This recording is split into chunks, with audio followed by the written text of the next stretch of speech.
Hello Virgo, this is Inspire 2016 with your weekly tarot reading for the week, commencing the 11th of December until the 18th of December 2023. The first card for you is representing, how do you feel about yourself? Your card is the Seven of Cups. Although dreaming is beautiful and provides inspiration for action, you must at some point begin to build those castles in your real life. A choice must be made, even though the apparent multiplicity of options seems to paralyze you with either fear or excessive anticipation. If you are unable to make a decision because of too many options, it is time to carefully evaluate the pros and cons of each option and make a thoughtful choice. You also need to be very clear about what it is you are working towards, so that you can make the best choice. Make your decision with caution, as all is not what it seems to be. Great opportunities may turn out to be major problems later on, while less enticing options may turn out to be golden opportunities. With the Seven of Cups, there is a risk of illusion.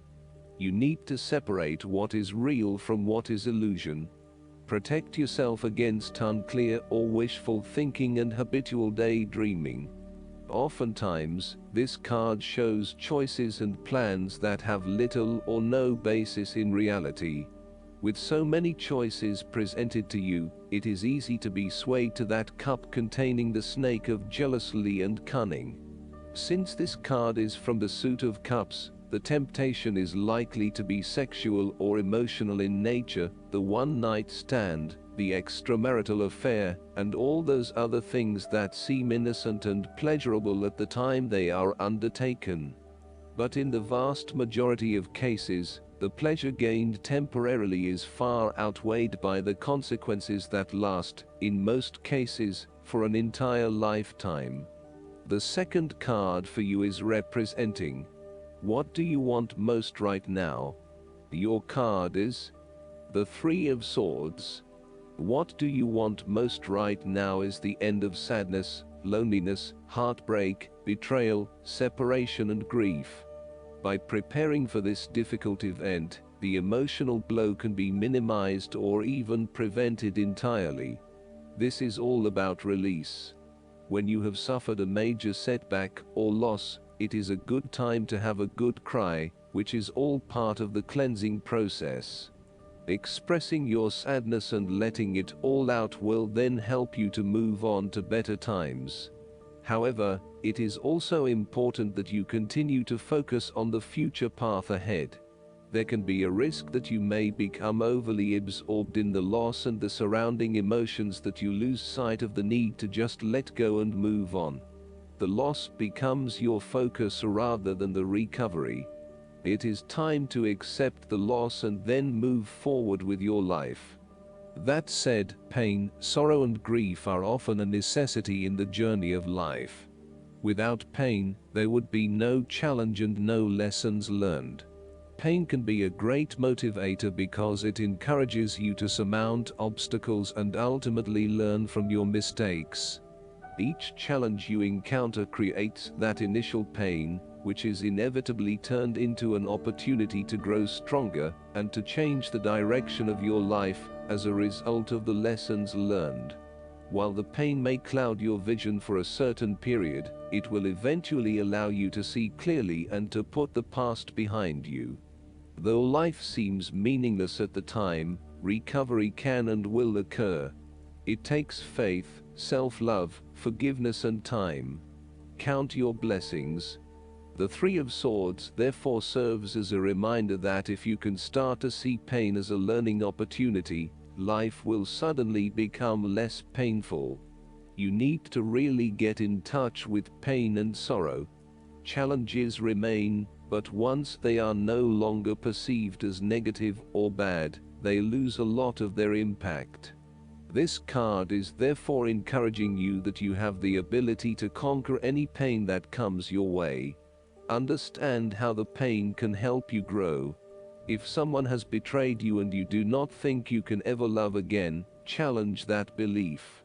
Do not be surprised when your heart emerges from darkness, capable of loving even more than before.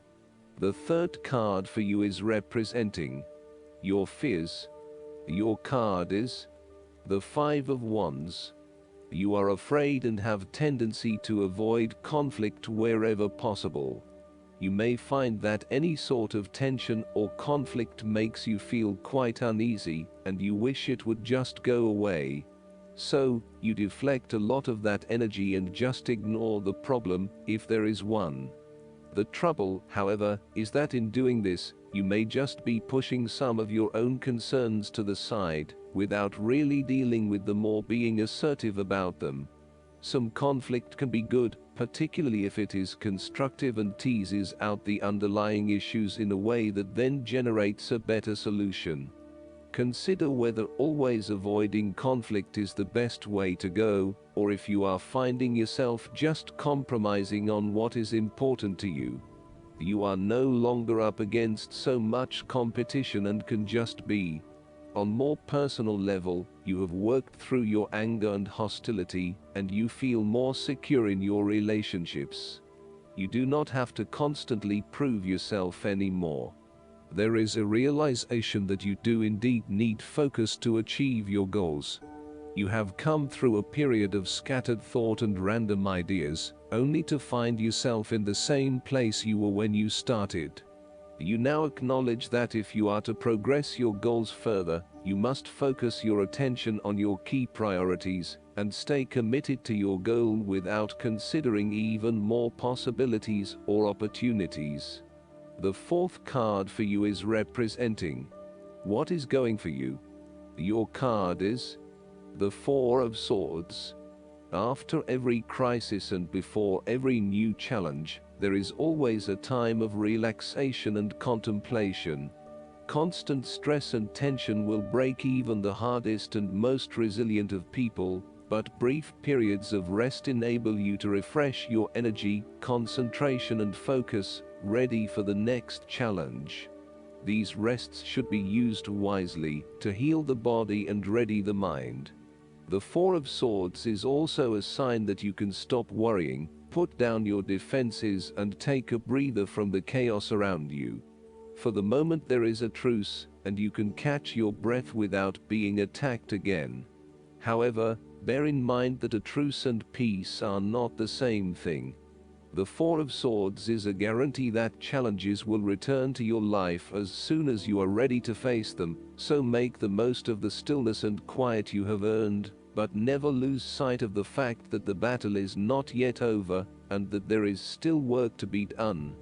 This card suggests that now is the time to rest from some difficult times, perhaps the trauma of breakup or departure, relationship or family problems, financial and health worries, stress and conflict. Take a break. This is also not the time to make decisions, particularly when you are at your most vulnerable. The fifth card for you is representing what is going against you. Your card is the Eight of Cups. You may be feeling confused about where your best options lie. Part of you wants to explore new horizons and possibilities, but another part of you fears that in doing so, you will miss out on what your current circumstances have to offer. The Eight of Cups also represents knowing when to walk away from a situation that is ultimately not working for you. Even though there are some fundamental issues that have not been resolved, you know that no matter how hard you try, these will probably never be resolved. It hurts you to have to walk away with this lack of closure, but you know this is what is needed right now. Sometimes, however, there may be a lack of commitment to walking away, whereby one day you are ready to leave, and by the next day you are having doubts and wanting to stay. The Eight of Cups can reflect hopeless, aimless drifting from one place to the next, by someone who cannot stand to be confined to just one setting, or someone who never quite fits in. You may fear intimacy and have difficulty making and keeping your commitments. When things become too difficult, you quickly escape and leave behind your troubles, rather than dealing with them head on. The last card for you is representing The likely outcome that you may have. Your card is the Two of Wands. You have been able to take your idea and turn it into a feasible plan that you know will lead to your success. It is no longer just an idea, but you now have a plan in place to ensure that your idea is carried out as you had intended. The Two of Wands is also about discovery, particularly as you step outside of your comfort zone and explore new worlds and new experiences. It may take some courage to take the first step, but this card gives you the confidence of self-knowledge. You know what your goal is, what your creative process is directing for you, and you are confident in its eventual fulfillment. The Two of Wands indicates that you will begin to consider your longer-term goals and aspirations, and will plan ahead for what you need to do to achieve these goals.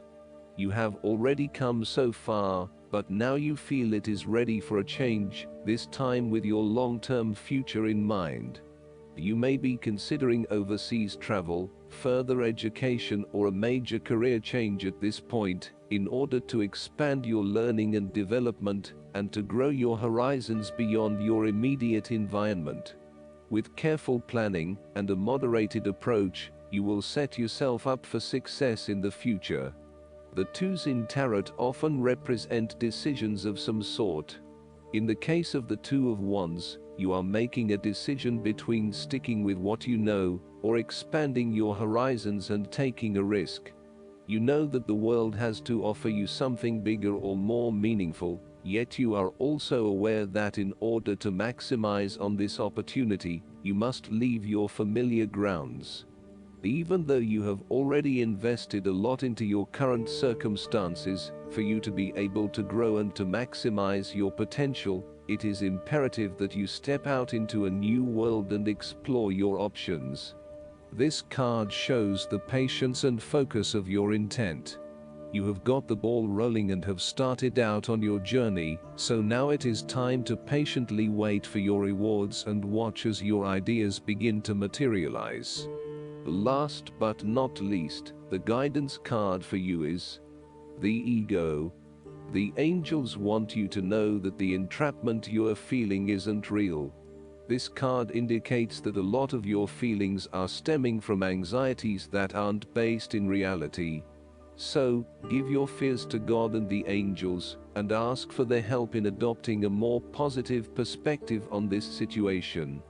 This card also indicates that you are focused upon the material things in life. Heaven acknowledges that you, like everyone, have physical needs. However, your attention to the accumulation of possessions is out of balance. Reassess why you want to acquire these items. Perhaps you are trying to fill an emotional void, which material objects could never do. What you are really craving is inner peace through a spiritual path. Additional meanings of this card: refusal to face the truth or to take personal responsibility for the situation, addictions, temptations, dependency, excessive debt. Jophiel is the archangel who helps us experience beautiful emotions and think beautiful thoughts. Call upon Jophiel whenever you need a boost in how you feel about yourself, your life, and the world. I hope that you enjoy everything, and if you like the reading, just please click subscribe and you will get instant notifications every time we publish a new video right to your YouTube. Thanks.